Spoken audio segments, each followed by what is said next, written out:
Isang bagong graduate na binata ang nag-apply sa isang malaking kumpanya. Nakapasa siya sa exam at sa initial interview. Papunta na siya sa manager ng kumpanya para sa final interview. Bumilib ang manager sa kanyang resume kaya nagtanong ito, "Scholar ka ba sa school mo?" Sumagot ang binata, "Hindi po."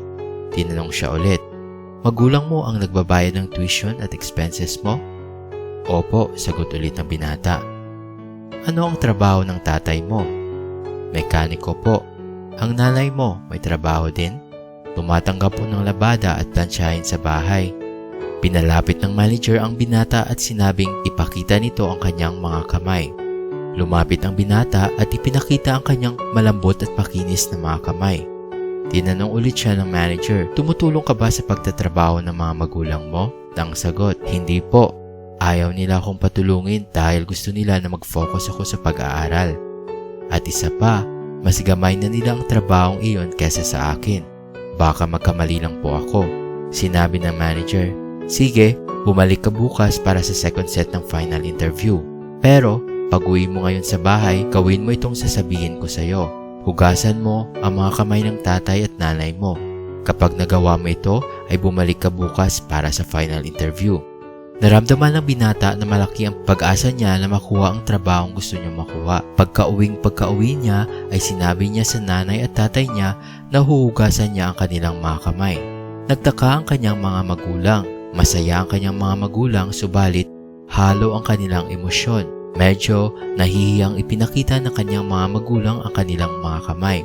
Ang kamay ng kanyang tatay ay puno ng kalyo at may isa pang patay na kuko dahil tinamaan ng martilyo ang daliri.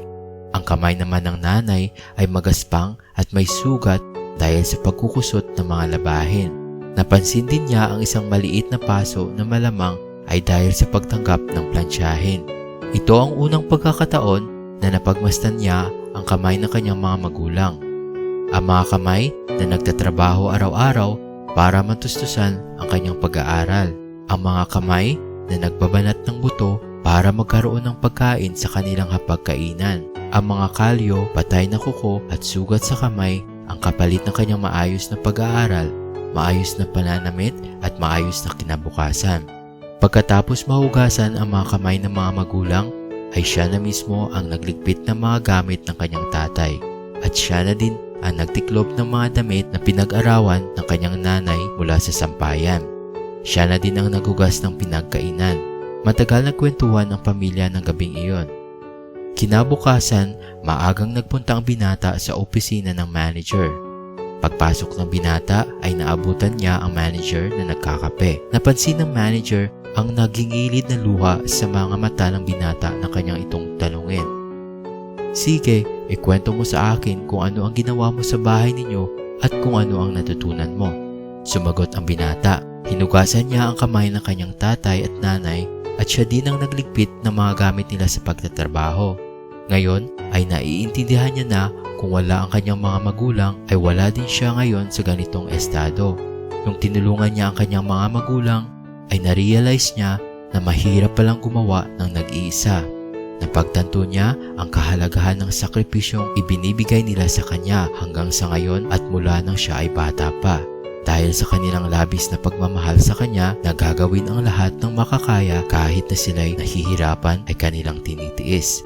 Narealize din ng binata kung gaano kahalaga ang pagkakaroon ng magulang ng mapagmahal na pamilya at bilang ganti ay nais niya ay siya naman ang maging gabay nila sa pagtanda. Pagkarinig ng manager sa kwento ng binata, agad itong kinamayan. "Congratulations, tanggap ka na sa trabaho." At sabay sabi na, pahalagahan natin ang ating mga magulang dahil kung wala sila, wala din tayo. At dito nagtatapos ang kwento. Sana ay may natutunan po kayo. Ano sa tingin mong aral ang makukuha sa kwento na ito? Comment mo sa baba para malaman namin. Kung mahal mo ang iyong mga magulang, hindi mo ipagwalang bahala ang napanood mo ito dahil sigurado ako na iyan din ang gugustuhin mong mabasa ng anak mo sakaling ikaw na ang nasa posisyon ng mga magulang mo na hanggat maaari sa abot ng iyong makakaya ay ayaw mo silang nahihirapan. Sana may natutunan ka sa video na ito. Kung nagustuhan mo ang video, like, comment, share, subscribe. Thanks for watching and I will see you on my next video.